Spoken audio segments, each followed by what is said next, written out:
Archives of the Inquisition. Item EVD 450785. Diary of an Unknown Guardsman. Recovered from Helton 3. Entry dated to day of contact lost with High Command. I can see shapes moving in the darkness. I think they've been there for 3 hours now. They're gathering around the infirmary, no more than 30 meters away. I think they're drawn to the screams of the wounded, or the stench of the dead carried on the wind. They're almost to the walls now. There are hundreds of them. Record ends.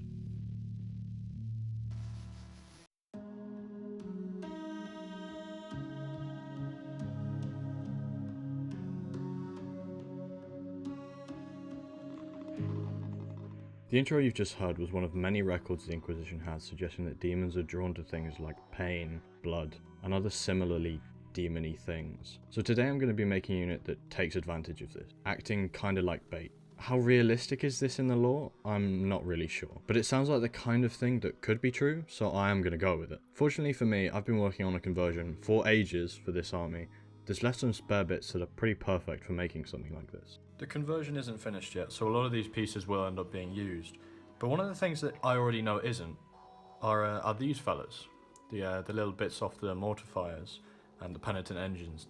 The people stuck on the front, basically. So these poor souls were cut out and assembled as normal, or almost as normal. The sections that connected the penitents to the engine had to be cut away for what I had planned. This conversion was inspired by this model from @MyLittleGuys on Instagram, though I'm going to take it a slightly different direction. They do have some other very cool Inquisition models you should check out. I particularly like the floatiness of that model I've just shown you, so I'm going to need something or other to make these guys fly.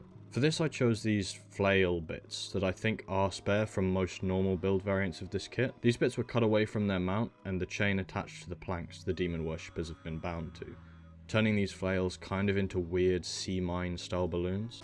The idea being that they're full of a light sci-fi science style gas that is also extremely flammable, being vented to push the units around and also serving to destroy it when they get too close to the enemy by igniting the gas.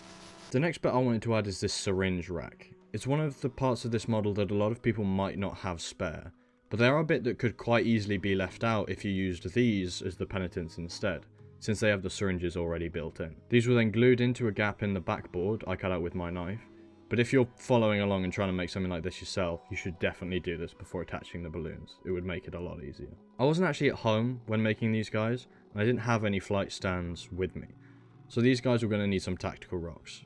For reasons that will remain secret for now, my other conversion has left over these big bits of plasticard, so the basing can also be made of spares so we can get that delectable non-clickbait thumbnail. I had a lot of bullet holes and cracks to make these ruined corners a bit more believable, and then these little pieces of rebar, which are also spares from the back end of these guys' spears. The rebar then acts nicely to pin the models to the base, the rest of which was dealt with as normal for these guys. Onto the painting, I started with the flesh. I wanted to make it particularly pale, since the heretics are probably not all that healthy in this state. To do this I mixed Cadian flesh tone with increasing amounts of Ulthothan grey for the base coat and layers. I went further with trying to make these guys look seriously unwell by picking out the scars and sore bits with Carroburg Crimson, which is a wash, and Xeris Purple, which isn't, so I thinned it down slightly. Turns out that only the male penitent has these raised scars, so both models also had this same mix used to create some smaller, more recent cuts that were just painted on. Finally for the flesh, I painted a very pale flesh tone over the raised areas of the scars to give them a look of scar tissue. Not an awful lot of attention was paid to the metallics, with Lead Belcher painted over the iron and Balthazar Gold painted over the bronze. Now, usually when I paint the metal areas, or specifically this sort of bronzy gold stuff for this army, I usually start off with a mix of Balthazar Gold and Rhinox Hide. Sort of forgotten to do that, so to try and make up the effect without actually having to repaint everything, I'm going to give a heavy glaze of Rhinox Hide to all the sort of lower sections of this gold. And so the Rhinox Hide glaze was applied to bring down the shine and the strength of that bronze colour. Then I covered the still black areas of the wood with wildwood contrast to get a subtle brownness in them, after which the wood grain was picked out or drawn on with Dawnstone. Alright, editing me here. I was under the impression that wood turned black when it was exposed to the elements for too long. I could only actually find one picture of this, and I'm not entirely convinced it's not just paint, so I might have entirely made this up, in which case just paint your wood brown or something. The clothes were then painted with a 50-50 mix of black and Eshin Grey, which was then highlighted with pure Eshin Grey and then Mechanica Standard Grey. I was going for more of a bluish grey look, which I think would have possibly been a bit better, but this is fine too. The metal areas were then washed, the iron with Nuln Oil and the bronze with Agrax Earthshade. I then tackled the syringes with random blues and reds, darkened with a black glaze and then lightened by mixing in white to the base colour.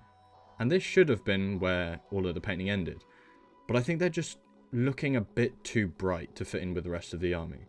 To fix this, a black glaze was applied to the skin, most heavily in the shaded areas and then feathered out towards the brighter surfaces. After that, all that was left to tackle was the base, which was dealt with the same way I always do for this army. So now I present to you all the Odio Mortus, the Hated Dead.